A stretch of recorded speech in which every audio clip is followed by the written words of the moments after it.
Hey guys, Long Live Games Guy here, and today I have another installment of quarantine movie slash TV show reviews. I believe the last one of these I did was like Korra. I believe that was the last one I did, like Korra, and I was like what, 5 months ago or something like that.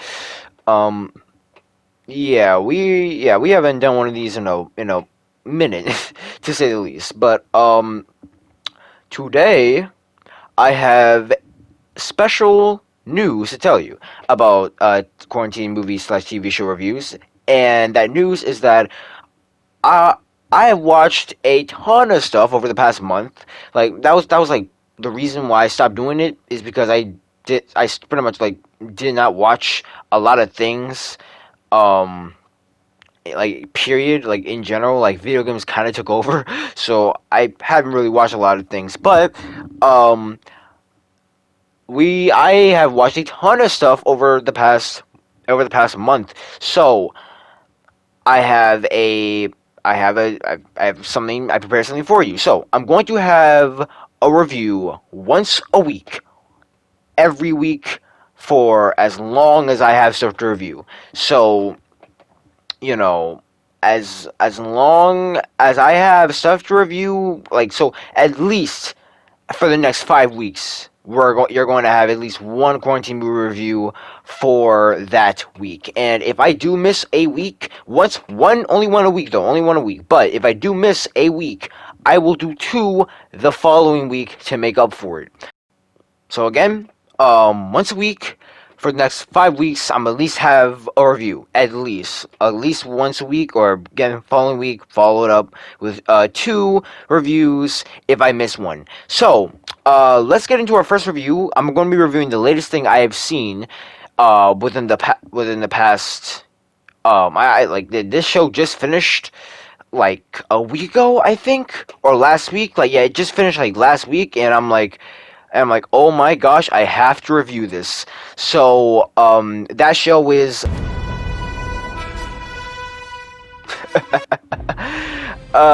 yeah, if you watch the show, you know why I did that. But, Invincible is the latest show I have seen. It is the latest show I've seen, and it is like, I don't want to. All right. Right off the bat. There are two things I'm going to do throughout this whole review. All right. I am going to be spoiling the freak out of this show. There's going to be This review is going to be riddled with spoilers. I'm warning you right now. And I highly recommend you click off if you don't want spoilers, because I went into this show completely blind. Like, completely blind. I didn't know any of the characters. I didn't know what the show was about. I didn't even know this was based off a comic book. I really didn't know anything about this show. And I think that is truly the best way to experience it. Just go into it blind. Heck, if you're listening right now, even if you don't care about spoilers, trust me, go click off the video. If you think you don't care, I still am going to tell you to click off the video, because like, this show, it's like, if you go into it completely blind, oh my gosh, it's so good. It's so good. Alright, so again, highly recommend you click off the video if you know nothing about the show and just watch it. It's on Amazon Prime right now. Watch the show. Trust me. Just trust me on this. Just watch it. Right now, and then come back once you binge watch the whole series. It's only like 8 episodes, so it's not like extreme. It won't take too much of your time. It will take like what, 8 hours at the most. But so right now, warning you right now, spoilers ahead. Spoiler warning. Let me get my grade out of this. let me get my grade for this out the way right now, alright? My grade for Invincible is an A. I give it a solid A, 9.5 out of 10. Now, click off, because spoilers are incoming. 3, 2, 1, we're in spoiler time. Alright, before I get into the show itself, let me just give you the plot synopsis. So, the show follows this teenage boy named Mark Grayson. He's a 17-year-old. He's about to head to college. However, he has something pretty special about him. One, his father is a superhero, and his name is Omni-Man. Also known to him as Nolan Grayson. Nolan Grayson is Omni-Man, and Omni-Man is kind of this, he's like a Superman knockoff. Like, he has a lot of Superman's powers, like a pretty suitable arsenal of Superman's powers. The only thing he doesn't have is like laser eyes and ice breath. I think, like, that's not the only thing he has. That's not the only thing he doesn't have. But it's like the main things that I noticed he didn't have. I'm like, okay, he doesn't have this and doesn't have this. Okay, that's fine. And X-ray vision, I don't think he has that either. But Nolan is Mark's father, and the second special thing about Mark is that he's technically not all the way human. He's like half human and half he's half of this species called Viltrumite. Viltrumites, at least as his father describes them, are these kind alien species which loves and like they're like the apex, they're the apex species of the galaxy. They're pretty much like an entire planet of Supermen. So they're like Krypton. They are Krypton if Krypton didn't get blown up. So, like, they are Kryptonians and they all had Superman's powers and it didn't get blown up. Now, of course, there's various power between them, but Omni-Man describes the Viltrumites as being like very, very, very caring. In fact, they're so caring that they go out to other planets to help them out with their problems. And Omni-Man says that's why he's on Earth. Like, he's been sent on Earth to help Earthlings fight against people that want to hurt them. Like, whether it's other aliens, whether it's terrorists, whether it's anything. Like, and the Viltrumites, they seem like such a brave and careful and just all around just like a perfect species of humans that are very, very selfless. And Mark is half Viltrumite. Omni-Man is a Viltrumite, but Omni-Man is married to a human wife. Her name is Debbie. So, automatically, I'm already really interested in Omni-Man because, because he is a Superman knockoff, right? Like, there's no denying it. But, I find it extremely interesting how they made Omni-Man how they made like this Superman knockoff a family man, because that's not really what you see. You don't really see a Superman being having a family and like a wife and a kid, but he's also trying to keep a secret identity so his wife and kids don't get attacked or something like that. And it's very like, he seems like a cool dad. He seems like a really cool dad too. Like, there's nothing sus about Omni-Man at first. So back to Mark though. Mark is, for a long time, like, Mark is 17, and for a long time he hasn't had any sign of his powers, even though his dad said he would get powers. A great Mark, he doesn't get powers, and he's 17, so he's like, oh well, I'm probably never going to get powers. Like, he's losing hope. But one day, Mark gets his powers when taking out the garbage, and he flings that garbage into the freaking atmosphere, and he's like, oh yeah, baby, it's time to get my powers. And After some trial and tribulations, Mark becomes a superhero, and his name is. Okay. Promise. Last time I do that. Promise. But um, so Mark becomes invincible. He becomes a superhero at the end of episode 1.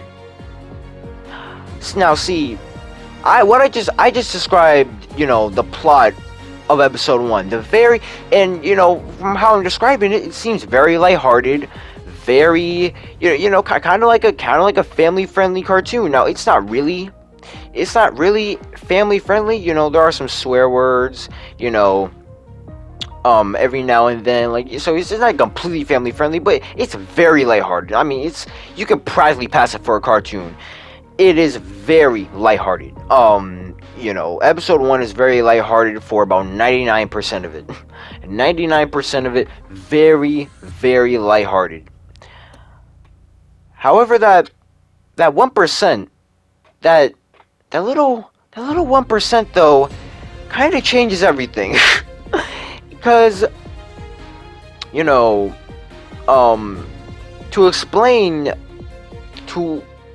to explain how much and how good of a tone shift this series had.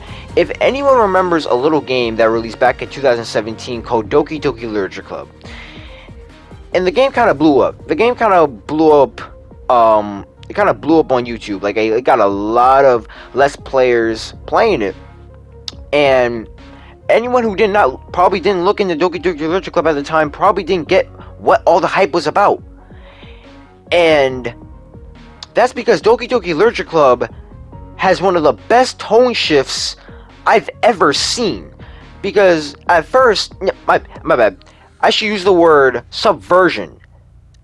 Because at first, Doki Doki Literature Club, it looks like, a standard anime dating simulator. It's in the anime style.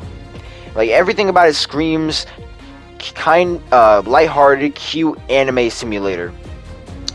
Until it turns into a horror game. Until it turns into, halfway through Doki Literature Club, it turns into a horror game. I mean, full on death, blood, everything. The subversion is so disturbing, but I along with the rest of the internet loved it. Now you might be saying, hey, long live games guy, I thought you were talking about a superhero show, not an anime dating sim. You're right. The reason why I'm bringing up Doki Doki Literature Club and its subversion is because this subversion made me feel the exact same way I felt when I played Doki Doki Literature Club all the way back in 2017. This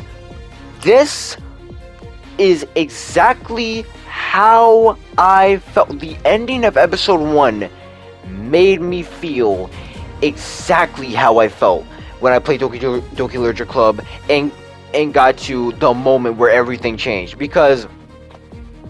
And let me take a minute to explain why it's so impactful. Let me explain what this twist is. Again, I'm telling you, spoilers. This is your last chance. Even if you stay throughout the spoiler warning, this is your last chance before getting heavily spoiled. Because this is the entire point of this. I'm about to describe the entire shift of the entire show. The entire point. Alright? So, let's get to it. So, at the beginning of the episode, these two blue guys, they're called the Mahler twins, right? They're clones. They are, well, one clone the other. It's not really clear which one is the clone and which one is the original, but these two big blue guys, they're attacking the White House. And then, however, before they can get to the president, this knockoff Justice League shows up. Like, I mean, seriously, like these knockoff Justice League shows up, and you know, um, there are knockoff Justice League. I mean, you got Wonder Woman, Martian Manhunter, Batman. You got you got Green Lantern ripoff. You got a. I mean, no, I'm not gonna say ripoff. I'm gonna say knockoff because these I'm gonna tell you what I like about this knockoff Justice League. And by the way, their name is the Guardians of the Globe. That is their name. They are the Guardians of the Globe, and they are you know, there's this Universe Justice League. They have like they have the Justice League members, and but what I like about it though, what I like about them earlier in the episode, what I really liked about them is that they actually felt more like they actually felt, you know, like a Justice League. And I know I'm about to get a lot of hate for saying this because, you know, Zack Snyder's Justice League came out, everyone loved it. And I'm gonna tell you right now, this is a better Justice League than the actual DCEU Justice League. I don't care if it's Zack Snyder. His freaking version of Justice League doesn't even compare to this, because these guys feel like the Justice League. They feel like the classic DCAU Justice League. Now not completely, like they don't hit all the way there, but they feel like, you know, they feel like they're in the same lane of, you know, the DCAU Justice League. They feel like a team. They feel like a team. In the movies, I never got the impression that these guys were actually a team, or actually heroes, or actually, like, you know, anyone I should be rooting for. Like, everyone felt kind of stale. Everyone felt kind of bland. Like, it didn't feel like you know, the Justice League was oozing personality. This knockoff Justice League is oozing personality. Every single one of these guys has a story, and you know, because they have near the end of the episode, they have a little you know, they give you like little snippets of each of their lives, and I'm like, wow, okay, that's actually dope. And some of these characters are really cool. I really like Darkwing, the Batman knockoff. I really like him because you know, he's a black Batman. What? What? Don't judge me. I like Green Ghost. I liked War Woman. I like the Immortal. You know, War Woman and Green Ghost are the Green Lantern and Wonder Woman knockoffs, obviously. But I still really, again, I really like these guys. And you know, you have the Flash ripoff, knockoff. His name is Red Rush in the show. His name is Red Rush, and again, you get snippets of these guys' lives, and you're like, wow, these suckers are actually kind of interesting. Like, they're actually kind of interesting. Like, I would like to see, especially the Martian Manhunter ripoff, Martian Man. I know they didn't even try with that one, but they didn't even try. But Martian Man, you know, he has this relationship with this homeless girl, and you know, they're like trying to, you know, this homeless girl seems like she's helping him be a hero, and it's like, wow, that's actually really cool. Like, I would love to see a spin-off with these. I love to see a spin-off with these characters, right? You know, I can't wait to see more of them. I can't wait to see, you know, what they are. And so at first, I thought this was going to be like The Boys. If anyone has seen The Boys pretty much has a knockoff Justice League as well. They have a knockoff Justice League as well. But you know, almost everyone in that knockoff Justice League is a complete butthole. Like, everyone is a complete butthole in that Justice League, and I thought it was going to be like that, where all these heroes are corrupt, or almost all these heroes are corrupt. No. These guys are actually good. They're actually good people. They are actually, like, you know, wholesome, good characters. I'm like, wow, these guys are. I really like these guys. I really like these guys. So it makes it more hurtful when they all get murdered in the end by Omni-Man. Yes, you heard me right. Omni-Man kills every single one. And yes, this is the same Omni-Man I was talking about earlier, that, was a family man. He comes from a race that's very caring, very kind, very sweetheartish. And Omni-Man kills everybody. He kills all the Guardians of the Globe, every single one of them. And I mean in gory, brutal, mutilation, like freaking head exploding. I mean blood everywhere. I mean, seriously. This is the 1% I'm talking about in the first episode, because again, the first episode, for a lot of it, is very kind-hearted. Like, it feels like a DCAU show. It feels like a DCAU show. It's like, it feels like almost family friendly. Almost family friendly show. Again, if it weren't for the swearing, like, this, you would 100% buy this as like a show that would air on like Nickelodeon or Cartoon Network or something like that. But the last 5 minutes throws all of that good, kind-hearted feels completely out the window. The last 5 minutes is just death and blood and gore, and that's why I made a comparison to Doki Doki Literature Club, because that game also had an extremely dark subversion, an extremely dark tone shift. This also has an extremely dark tone shift. Especially makes it even worse when you realize it's by a hero that they is by like the Superman, like the knockoff Superman. Omni-Man kills all of them, and it really makes you kind of realize how powerful, how easy Superman could actually do this, you know, because like it makes me kind of like it kind of makes me kind of like look at Superman's power level again, because all the versions that we be seeing, Superman, and like Superman, he's a good person, or if he's a bad person, like the Injustice universe. Like in Justice Universe, he does some crazy stuff. Absolutely, he does some extremely crazy stuff. But the last 5 minutes of episode 1 of Invincible really put it in perspective of how easy it would be for Superman to just kill everybody. It would be so easy. So yeah, Omni-Man kills all the Guardians of the Globe, every single one of them, in gory, brutal fashion. I mean, this goes from like Invincible episode 1 goes from like Static Shock to Mortal Kombat. It really does. It like this whole show turns into Mortal Kombat in the last 5 minutes. The entire episode turns into Mortal Kombat, and I do mean Mortal Kombat. I mean, really, it is. He does a fatality on everyone there. Like, all these suckers can have their separate fatality. Like it's just like, wow.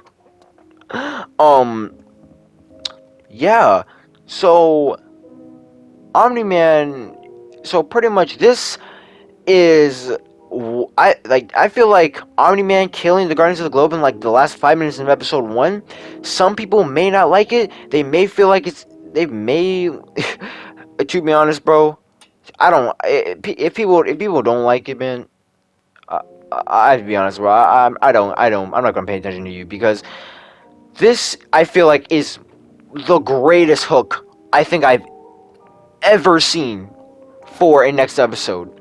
I mean, really, because if people want to know how to make good, if you want people to click on the next episode of a show immediately, do something like this. Do something like this. Do something completely out of nowhere that just makes people go like, "Oh my gosh, I have to click the next, I have to see the next episode. I have to know what happens next. I have to." Cuz that's exactly how I felt. I was after seeing episode 1, I was like, "Wow. All right. Oh, I'm immediately on the second episode because I immediately need to know. I immediately needed to freaking know, and that's how I felt like most people felt when they saw this because it's like, holy crap, why did he do that? Um, is he gonna get caught? What are they gonna do about it? Blah blah blah blah blah. And episode and that last 5 minutes sets up the entire premise for the rest of the season because you have this dude or who's introduced in episode 2. His name is Cecil. He's kind of like the Nick Fury of this universe. Um, he runs this not it's not really secret, but yeah, he runs this government. This government agency, which deals with superheroes and stuff like that. Whether healing them or trying to kill them. And you know the entire show kind of like the next like 3 or 4 episodes become this tug of war between the two because no because Omni-Man is trying to he's trying to like lay low because the Guardians of the Globe, even though they got totally massacred, they didn't go without a fight. To their credit, they did not go without a fight. They actually effed Omni-Man up like quite a decent amount, so much to where he actually passed out. Nowhere near dead, but he passed out. And passed out. He pretty much passed out at the crime scene, and Cecil and his buddies they show up and they're like, oh shoot, what the freak happened? And Cecil figures out again another way of how this show kind of subverts expectations because normally a show like this would spend like the rest of the season like with Cecil being like, oh my gosh, I wonder who could have killed the Guardians. No, Cecil figures it out within like the next within like the rest of the episode. He figures it out. he he already knows by the end of episode like 2, by the end of episode 2 he's pretty much already figured out that Omni-Man has killed the Guardians. But there's still a question, the big question, all right? Like, so it's out of question for him who killed the Guardians, because the people in the show are actually competent. Like one Cecil has this the kind of this Hellboy knockoff character. His name is Damien Darkblood, but and he's a demon from hell that is went back to Earth as a private investigator. He's a demon from hell that went to Earth to become a private investigator. And so, however, Damien Darkblood's thing is that he can touch spilled blood. Like, he can touch blood that's been spilled and figured out how they died. He gets like a vision of how they died and who killed them. Well, not who. He didn't get a vision of who killed them, but he gets a vision of how they died. But so Damien Darkblood figures out like extremely quickly because the Guardians were able to they were able to spill Omni-Man's blood. Like, again, they beat him up pretty bad. Um, they spill his blood, and so Damien figures out very quick. Like, Damien Darkblood figures out very quick who killed him, and Cecil also figures it out very quick. Like, the people are competent. The people in the show are competent.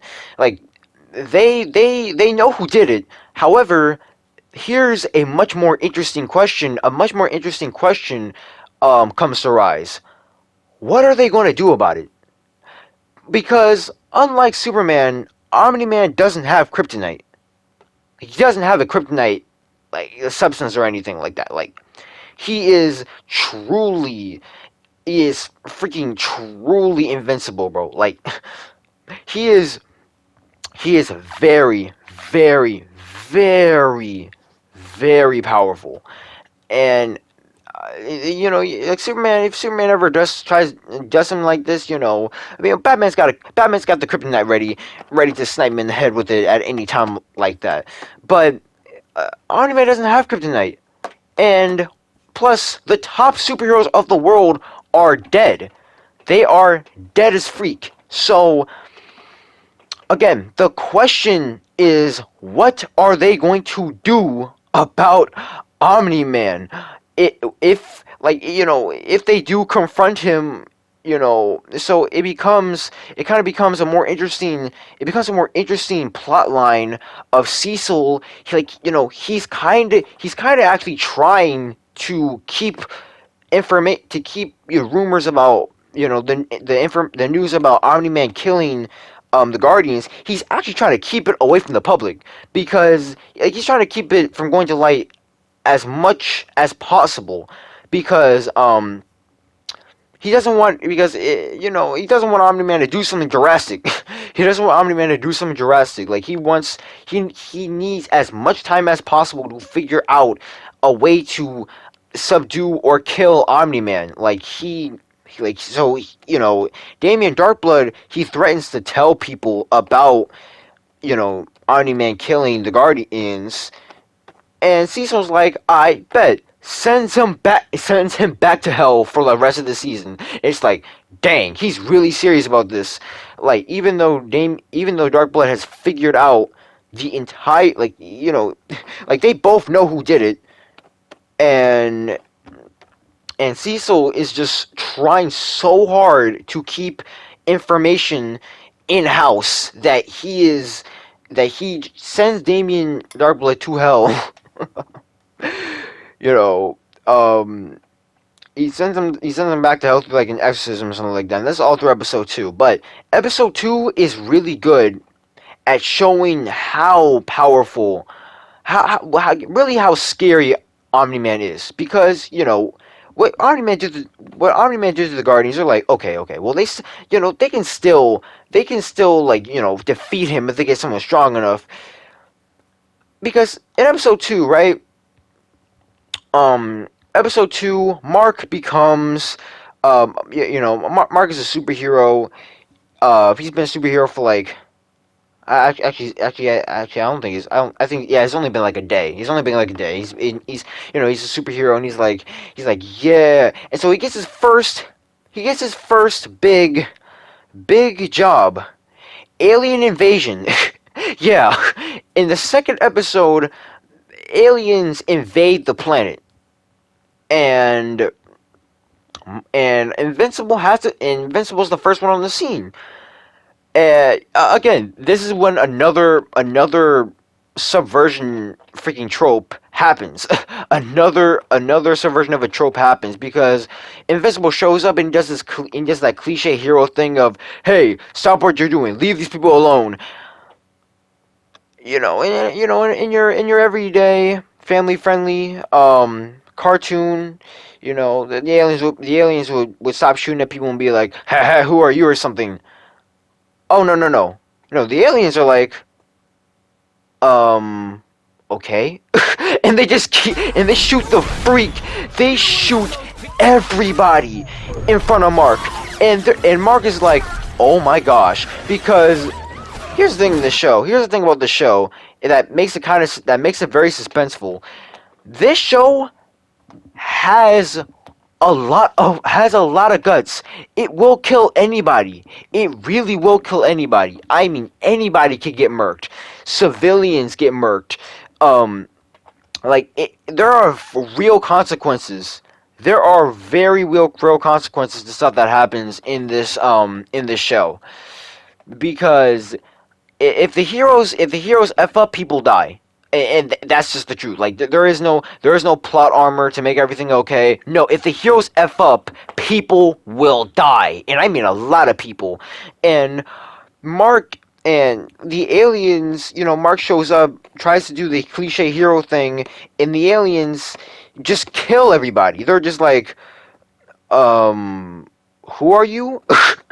Wait a minute, who are you? And they just murk everybody in front of Mark, and Mark is like, oh my god, like, blood and guts are flying everywhere. Everyone's just getting vaporized, and Mark is just standing there like, oh my gosh, wow, I was not expecting this, and he's just like desperately trying to save people, but not doing it well, not doing it well because he tries to save this grandmother who's or not not grandma, but this old lady. He tries to save this old lady who got her leg shot off, by the aliens, and an alien's about to execute her, and she he swoops in to save her. The one of the aliens shoot Mark in the back, which doesn't hurt him since he's like bulletproof and stuff like that. It doesn't hurt him, but it is powerful enough to knock him down while he's trying to fly the old lady to safety. They crash. And Mark's like, "Oh my gosh, ow! Like, ow! That was a hit." He looks down, and the old lady, he was carrying the old lady in his hands, and the old lady's like crippled. I mean, like her bones are broken. I'm like, dang, dang, like they really just did that. Like she was just crippled. I'm like, yo, like she just crumbled up like a piece of paper. I'm like, yo, dang, gone, dang, gone. They really just did that. Um, yeah, so again, Invincible and the old lady ends up dying. Like she ends up dying, even though he does get her away from the scene anyway, alive. But she dies later on in the episodes. Like, dang. Again, heroes f up, people die. That's how the show works. Heroes f up, people die, or they die, or they nearly die. But like the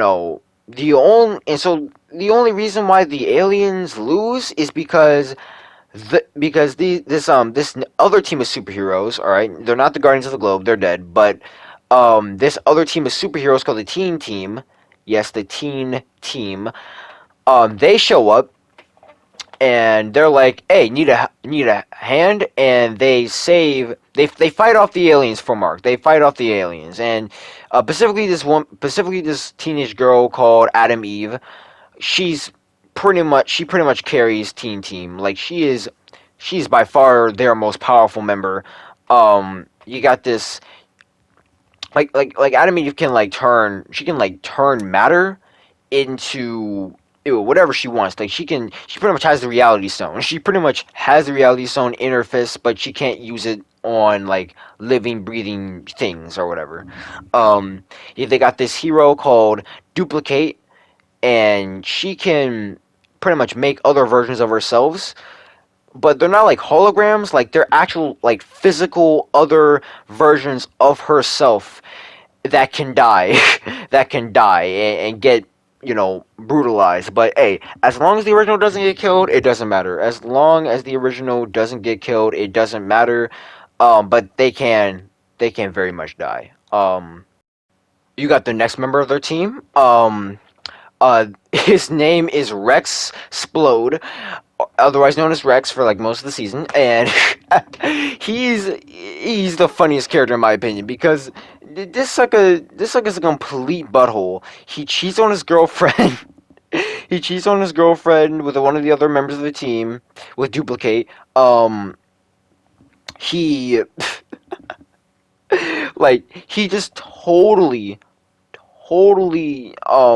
just is complete butthole to another one of their members, which is his name is Robot, because Robot is like that's his name because he literally is a robot, and he's a genius though. He's not actually a robot. He's not actually a robot. He's more like a physical body, just inhabiting a robot, but like he's not an actual robot. But yeah, he is. They just call him Robot because he shows up in a robot body for most of the season. Uh, and let's see. I believe that's all the members. That's all their members for the first half of the season or so. Like that's all their members. Just uh Adam Eve, Duplicate, Rex, and Robot are the teen team. They're the teen team, and the team eventually become the new Guardians of the Globe, but they get like three more members. They get like three more members, to make them actually fit the Guardians of the Globe. Since the Guardians of the Globe were like seven members, and they all got murked. But at the so pretty much these back to these aliens. These aliens, like their whole gimmick is that they come back to invade every 7 day, every like 3 days. Every 3 days they come back to invade, and the reason why they come back to invade every 3 days is because their perception of time is different from ours. Like their like 3 days to us is like months or years for them. Because and there are like physical examples throughout the episode that show it. Because during Mark's first encounter with the aliens, um, he hits one of them with something. I don't remember exactly what, but he hits one of the alien soldiers, with a heavy object, and it scars it scars the soldier, and like it's all bloodied up, it's leaking and all that. And the soldier comes back after 3 days, and not only is he not only is he leading the charge, not only is he being promoted, but uh, the thing is like not the scar is completely healed, but it's not only completely healed. I mean, it's not healed, but like it's still there. But it looks like it was done a long time ago. It looks like it was done like a really long time ago, instead of just 3 days ago. Yeah, like their time perception is weird, and there's another physical example because at the end of the episode, Omni-Man, Omni-Man shows up to stop the alien invasion, and the reason why Teen Team and Invincible they show up to deal with the aliens instead of Omni-Man is because Omni-Man's in the hospital throughout this entire episode because he's in the hospital of recovery. Um, Cecil's hospital. Cecil at this point in time has not figured out that Omni Man did it, so he's still treating him. Um, I mean, it wouldn't really matter anyway, since Omni Man and pretty much all Viltrumites have this crazy healing factor. It's not Wolverine level, but it takes like in 24 hours, all their injuries will pretty much heal. They haven't been effed up like too bad. Like within like 24 hours, their injuries will heal. But Omni Man for the entire episode is in the hospital recovering from his injuries, and during the aliens' final big invasion against the Earth, Omni Man shows up, ruins the entire thing, and heck, even goes to their planet because the aliens show up through these portals, which immediately transport them to Earth and back, and that's how they escape every time. That's how they not only show up, but they escape every time. So, but Omni-Man manages to get through one of these portals before they close, and shows up on the aliens' home planet, and then proceeds to decimate it. Like, proceeds to absolutely commit genocide.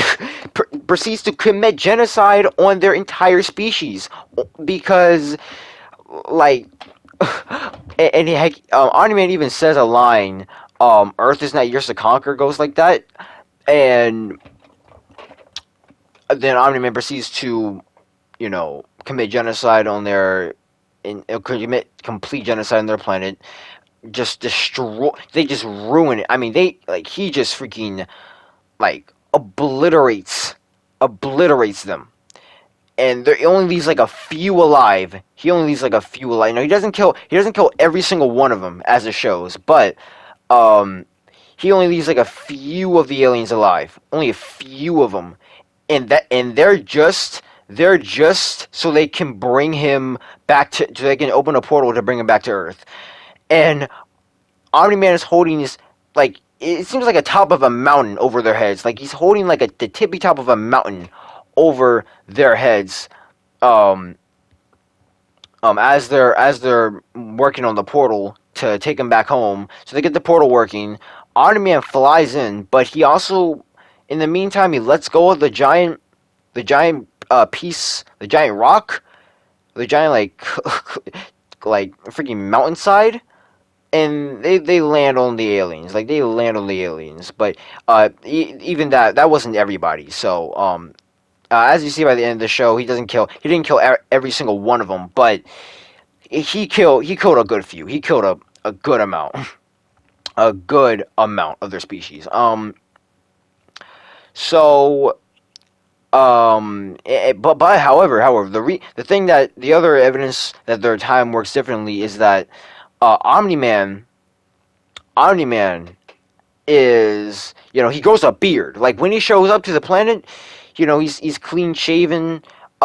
He has a mustache and all that. But when he's um at the end of the montage where he's killing everybody, because it all happens in a montage. But at the end of the montage where he's holding the big cliffside against the big mountaintop against the last few survivors, the last few scientists that are trying to make the portal, he has like a full beard. He has like a full beard, and it's like, whoa, like sucker ages fast. Like they age extremely fast. Over there. Uh, but however, and Omni Man comes back after like 3 days, but for him it's been like a month. I heard someone explain. I heard someone explain that he's been there for like a month or something like that, just decimating their planet, which sounds terrifying. Like imagine the equivalent of 9/11 happening for an entire month instead of just being like like instead of being like 5 hours. What if it was just over the course of a month? Like that sounds terrifying. But uh, that moment, that montage gets us kind of scared of Omni Man because it's like, oh my gosh, this sucker has the ability to. If this sucker has the ability to destroy a I mean, absolutely kill a highly advanced species. I mean, these suckers were way. I mean, the aliens were way above us. They were way above us in terms of technological advances. So it's like, whoa, if these suckers had the power to, if Omni-Man has the power to decimate this advanced species, like, what is he gonna do to Earth? What is he gonna do to Earth? Like, who's way behind them? And it's like, whoa, especially since he did it so fast. He did it so freaking fast. Like even if it was a month, like you're telling me he, I mean, within the montage, it really just shows like how heck.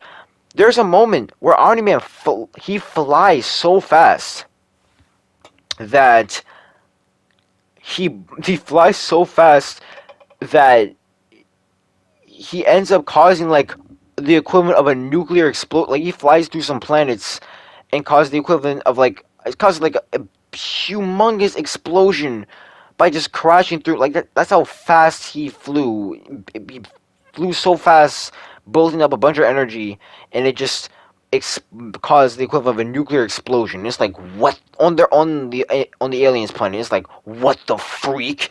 This sucker or this sucker has power. This sucker actually has a ton of power. Yeah.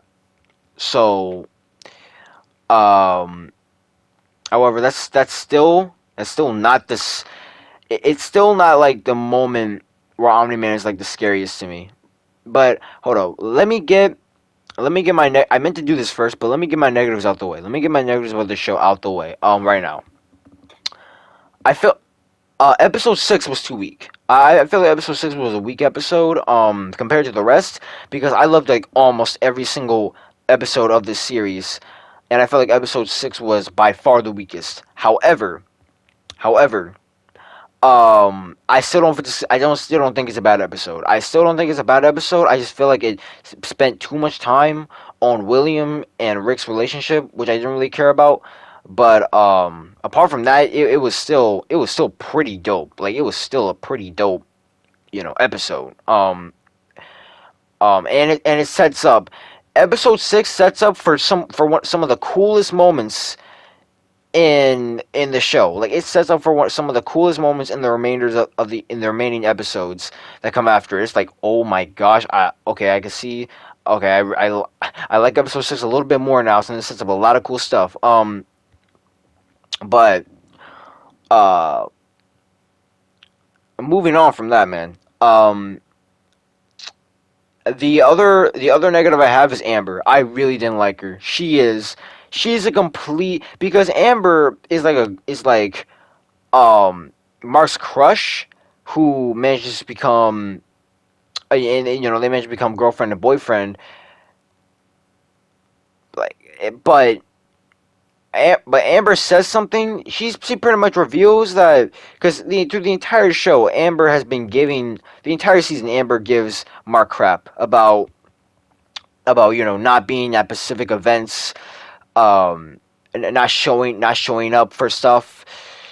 Just like not heck. There was a point where in episode 6, where they're at a college, and these robotic cyborgs attack. Mark leaves for a second to dress up for Invincible, to become invincible in his invincible costume, and he like all the way, like the episode leads you to believe that she thinks that he left, which I'm like, okay, I can understand why she'd be mad at that. But no, in episode 7, they reveal that she knew about Mark being a superhero the entire time. And it's like, wow, then you're just an awful person. You're just an awful person for giving Mark crap, even though you understand what he is doing, to save you and others. Like, it's just like, wow, like you are complete, like just a complete dirtbag. You're just a complete dirtbag and an awful person. Yeah, so didn't like Amber too much, but I liked all the rest of the characters. William, Adam, Eve, Duplicate, Rex, and I absolutely adore Omni-Man. Omni-Man, I find the most interesting character, and I don't really think there's much debate, because Omni-Man, he has, throughout this entire season, even though he's a complete monstrous, murderous sociopath, he, in the end, is still a father and a husband. In the end, he's still a father and a husband. Like, he still has the emotional connection to Debbie and Mark, that like he still has that emotional connection, even though he tries to deny it, and tries to fight it off. He tries to be cold and heartless, especially, and this conflict blows this inner conflict in himself blows up, because throughout the entire episode he's trying to be as cold and heartless as possible. Like when episode 8, when he freaking beats Mark through like freaking several countries and stuff like that, when he's beating Mark up, when he's bloodying Mark, making Mark making like, just straight up traumatizing him with killing a bunch of civilians, like right in front of him, using him to kill some civilians. Yo, the train sequence in episode 8 is one of the most shocking things I've seen in a long time. That train sequence, I'm like, wow. How did they come up with that? Like, how did they come up with that? Like, that's something I've never seen before. Like, 100% honest. The train sequence in episode 8 is something I've never seen before. Like, I cannot say I've ever seen that before. Ever. Like, it's just wild how it happens. But, um, like, but again, through episode 8, Omni-Man Nolan is trying to be as cold and heartless as possible, and he's saying all these cruel things to Mark, but it's almost like he's not only talking to Mark, he's talking to himself. He's trying to convince himself, because for instance, he earlier in the episode, he calls, like when he's telling Mark about, why he's really on Earth, stuff like that, like what his race actually is, like, because his race, by the way, isn't, as you may have guessed, it isn't the peaceful care, like you know, careless, freaking, like perfect Jesus-like figures that he made them seem. No, no, they're full on Romans. Like they're full on conquerors of worlds. Like they send heroes, not heroes, but they send other Viltrumites to they send like one Viltrumite to a specific planet to conquer, to weaken and conquer for the Viltrumite Empire. Yeah, so they are literally like evil. They are 110% evil. Yeah, like they are complete monsters, murderers, conquerors of worlds. Like they are very violent. They are very. I mean, they will commit genocide on your whole species if you fight back. So yeah, his race, they're a piece of craps as well. Like it's just how it is, and it's just how they do. Like they're conquerors of worlds. They don't give a crap about anyone else but people in their race, and they're on that hunger. Heck, they're on that Hunger Games energy. Like kill the weak, keep the strong. Like are on that mentality. They're on that type of mentality, and that mentality is, as you can imagine, terrifying for the rest of the galaxy. So, but pretty much, right? Omni-Man does seem, even though his species is known for being cold, they're known for being heartless, they're known for being, you know, kill the weak, keep the strong. Great, like Omni-Man. What he's supposed to be, but he's not that, and he knows it, and he's frustrated with it.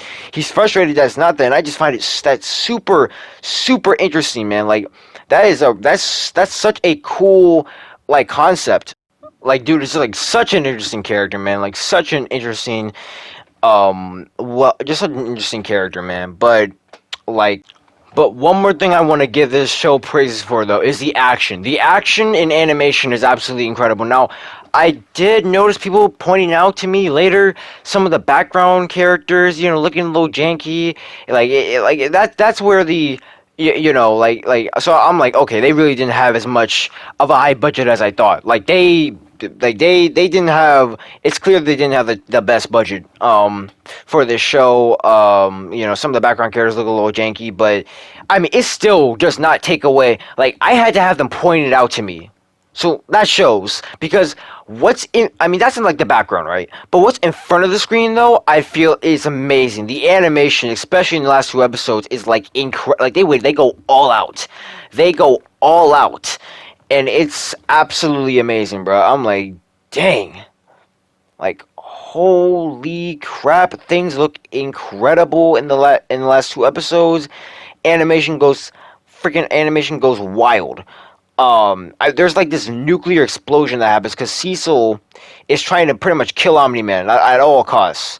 He's trying to kill Omni-Man at all costs. Like it's pretty much the point of no return, right? Um, and he the and Cecil like pretty much sends an orbital nuke to kill Omni-Man. Yes, a whole orbital nuke, like the Death Star, except it doesn't blow up the whole planet. The way it's animated looks so good. The way the explosion itself is animated, it looks so good. It looks like something out of Akira or something like that. Like it's absolutely amazing. It really is. And the fight choreography is really cool too. I mean, there's some really like the fight choreography. Oh my gosh, I can speak. You get what I'm trying to say. And the sound effects too, like the way the action flows together is so good. It's like the action is extremely good in this show. Like all of it is really good. All of it. Yeah, so as you guys can guess, I really love this show. I give it an easy A. I feel it's extremely good. If you have Amazon Prime, check this out. It's super good, super good, man. Yeah. So I give this an A.